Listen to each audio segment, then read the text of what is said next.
परिचय। सूरज की किरणें जब धरती को छूती हैं और हवाएं पेड़ों के पत्तों से गीत गाती हैं, तब कहीं दूर एक गांव की कहानी जन्म लेती है। नमस्ते दोस्तों, आज मैं तुम्हें एक ऐसी कहानी सुनाने जा रहा हूं जो दिल को छू लेगी और आंखों में सपने जगा देगी। यह कहानी है एक बेटी की, जिसके नसीब ने उसे गरीबी के अंधेरे से उठाकर रोशनी की राह दिखाई। 8,000 साल पहले की बात है, जब न नदियां शहरों में बंधी थीं, न लोग पत्थर के घरों में छिपे थे। यह वह समय था जब इंसान की अच्छाई ही उसकी सबसे बड़ी दौलत थी। तो तैयार हो जाओ, क्योंकि यह कहानी तुम्हें हंसा देगी, रुला देगी और सोचने पर मजबूर कर देगी। चलो शुरू करते हैं। बेटी का नसीब। सूरज की पहली किरणें जब सरगम गांव की मिट्टी को गर्म कर रही थीं, तब लाजो नदी किनारे मिट्टी का घड़ा लिए पानी भरने पहुंची थी। उसका चेहरा सादगी से भरा था और हाथों में मेहनत की लकीरें साफ दिखती थीं। वह पानी भरकर अपने झोपड़े की ओर चल पड़ी। रास्ते में उसे दूर से एक बुजुर्ग आते दिखे। उनके चेहरे पर समय की झुर्रियां थीं और हाथ में एक लकड़ी का सहारा। जब वे पास आए तो उनकी थकी आवाज गूंजी, बेटी, मुझे थोड़ा पानी पिला दे। लाजो ने मुस्कुराते हुए कहा, हाँ बाबा, क्यों नहीं, ये लो, पी लो। उसने अपने घड़े को झुकाया और बुजुर्ग को पानी पिलाया। पानी पीकर बुजुर्ग ने उसे आशीर्वाद दिया, तेरा दिल सोने जैसा है बेटी। फिर वे आगे बढ़ गए। कुछ देर बाद लाजो अपने झोपड़े पहुंची।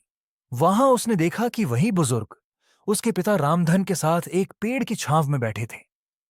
रामधन लाजो के पिता थे और बुजुर्ग का नाम था रत्नलाल, उनका पुराना दोस्त, जो पास के गंगा किनारे बसे गांव से आया था। सालों बाद दोनों की मुलाकात हुई थी। रामधन ने लाजो को देखते ही कहा, देख रत्नलाल, ये मेरी बेटी आ गई। इसी की बात कर रहा था। बहुत समझदार है। मेरी गरीबी और इसकी मां के चले जाने ने इसका बचपन छीन लिया। आ बेटी, ये तेरे चाचा हैं, मेरे पुराने दोस्त। लाजो कुछ बोल पाती, इससे पहले रत्नलाल बोले, रामधन, तेरी बेटी में संस्कार भरे हैं। आज नदी पर इसी ने मुझे पानी पिलाया। कोई और होता तो पहले मेरी पहचान पूछता, फिर पानी देता। ये तो सच्ची परोपकारी है। लाजो की तारीफ सुनकर वह शर्मा गई और झोपड़े की ओर चली गई। रामधन ने आवाज लगाई, बेटी, अपने चाचा के लिए कुछ शहद ले आ। रत्नलाल ने उसे रोका, रामधन, पहले जिस काम से आया हूं वह सुन ले। बोल भाई, क्या बात है, सब ठीक तो है? रामधन ने चिंता से पूछा।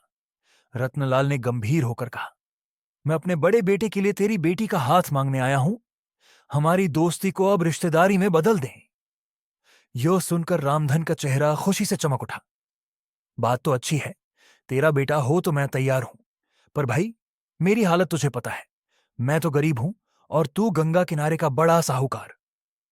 रत्नलाल बोले, चिंता मत कर, मेरे बेटे के लिए कई बड़े घरों से रिश्ते आए, पर मुझे ऐसी बहू चाहिए जो संस्कारों वाली हो।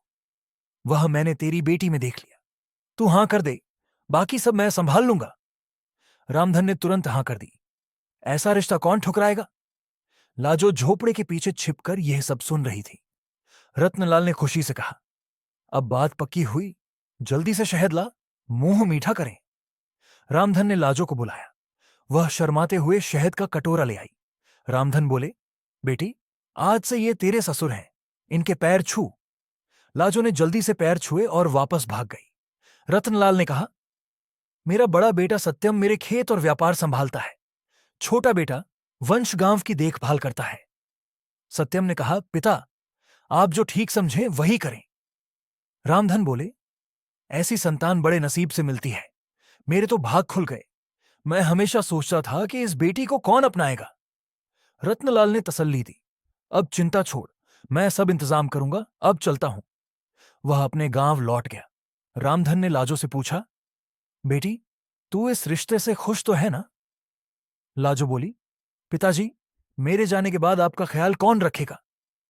मैं नहीं चाहती ये रिश्ता।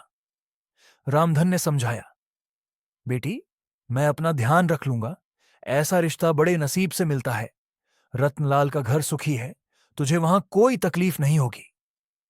कुछ दिन बाद गंगा किनारे से दो लोग आए। उन्होंने शादी का शुभ मुहूर्त बताया और चले गए।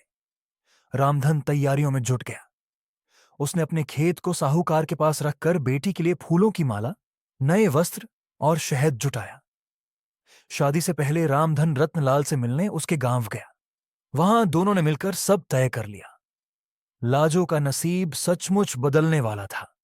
यह कहानी हमें सिखाती है कि अच्छाई और संस्कार ही इंसान की असली ताकत है। तो दोस्तों, कैसी लगी ये कहानी? अपने विचार जरूर बताना।